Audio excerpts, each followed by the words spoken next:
I'm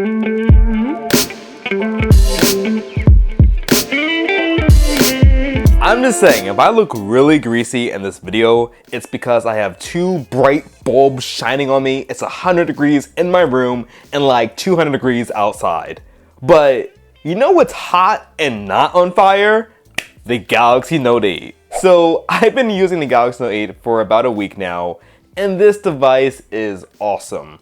Now, before I start talking about all the great features, I want to get one thing out of the way. If you're looking for an overall good device with a good battery and a good camera and good performance, you can spend a whole lot less than $900 to find an Android device that does that. So I just want to get out of the way. Don't think you have to spend $900 on a Galaxy Note 8 or any other device to get a good working Android device, because there are a lot of decent Android devices for nearly half the cost of this. Now, with all that said, you do get a lot with the Galaxy Note 8.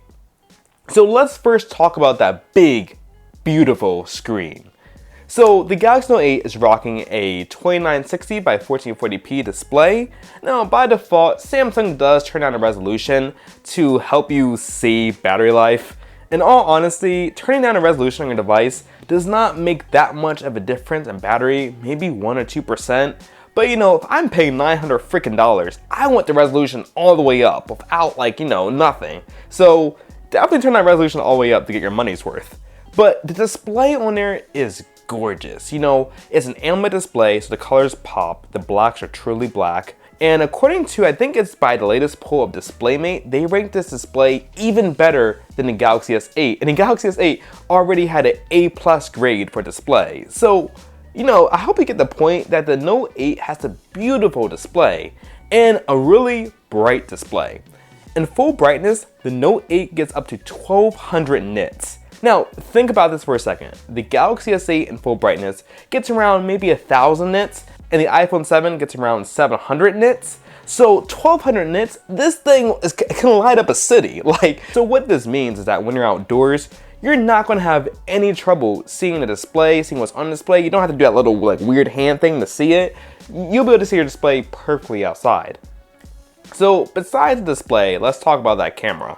So the Note 8 has dual 12 megapixel cameras. The shots are just beautiful, it produces.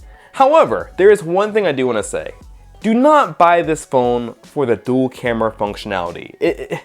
It works, you know. So the dual camera, they have this thing called live mode, or I think it's called live capture, where basically you get that bokeh effect, sort of like portrait mode on the iPhone. Like I said, it works, but it's so much work to get it to look nice. Like, I had to do multiple shots, lots of adjustments, and even still, it looks kind of processed.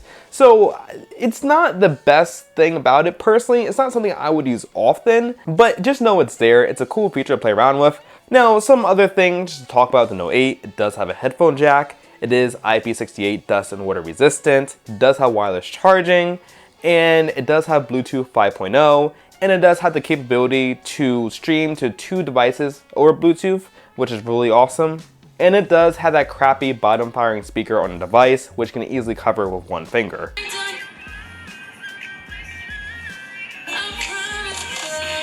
Alright, now let's talk about performance. So the Galaxy Note 8 does have the Snapdragon 835 CPU, which is an octa-core processor, you know, using the big little scheme, along with 6 gigabytes of RAM. So what this means is that you're going to get a good experience. I'm so hesitant to say that though, you know. I always say good, but I feel like you have to put like a little asterisk when it comes to Samsung software when I say good asterisk. So in my week of using the Galaxy Note 8, it has been really smooth. You know, opening apps have been really quick, everything has been really responsive. I have not had any major complaints. You still have that Samsung signature stutter here and there. You know, if you use a stock Android device, then you went to a Samsung device, you'll notice the difference how stock Android, it's just always 100% smooth. And with Samsung devices, it's just a little slow. You know, they get to doing things. It's not bad, but if you compare them side by side, you'll notice a slight difference. Now, when it comes to the 6 gigabytes of RAM, you know, on paper, that does mean you have a little bit more room for multitasking. I think Samsung was a little bit slick here because even though you have 6 gigabytes of RAM, I feel like they put an extra gig of their bloatware, or at least of their UI within that RAM. That even though you have 6 gigabytes of RAM, you're not gonna really have that much free space within RAM memory. Still a little bit more than the S8, which is good. And you know what, we're not gonna get this whole debate about how Android actually uses RAM and multitasking and all that other stuff. That's for another video. But at the end of the day, when it comes to performance in Note 8, it's very smooth. A little stutter here and there as you expect from Samsung software, but overall, I don't really have any major complaints. So hopefully you buy the Note because you do like the S Pen. Now personally, I'm a huge fan of the S Pen, even if I don't use it all that often.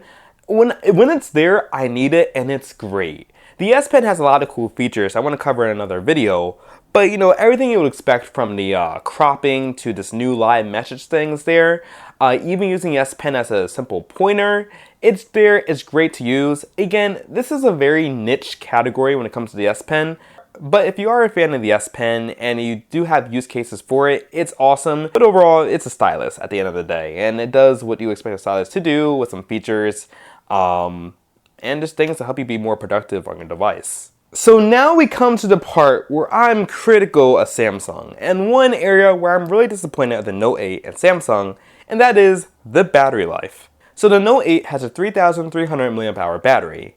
Now, usually that's actually not bad, it's actually pretty good, but remember how I mentioned that this display can go up to 1,200 nits?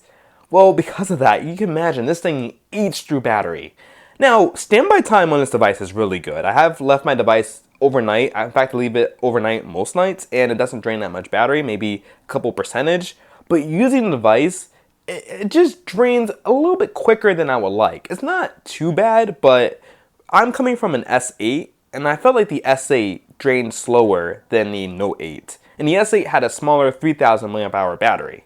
So if you're really concerned about battery life and you're on the edge between deciding the S8 Plus and the Galaxy Note 8, I will 100% tell you, get the S8 Plus. It's going to have better battery because the screen's going to be smaller, so less display that has lights up. It's not terrible. It's not terrible by any means, but it's definitely not as good as on the S8, or definitely not as good as what you would get on the S8 Plus. So guys, overall, like I mentioned, the Galaxy Note 8 is an awesome device. I mean, it has pretty much every feature you could want in a smartphone besides good battery life. But for the price point, remember, you don't have to spend that much to get a good Android device. There are Android devices just as good at half the price. So guys, definitely tell me what you think about the Galaxy Note 8 in the comments down below. If you like this video, definitely give it a thumbs up. Don't forget, you can follow me on all my other channels. I do Chromebook development, explain videos, tutorials, all the stuff on other channels. So definitely subscribe to me in those channels below. Don't forget to subscribe on this channel. And as always, thanks for watching and stay tuned for another galvanizing video. Thanks.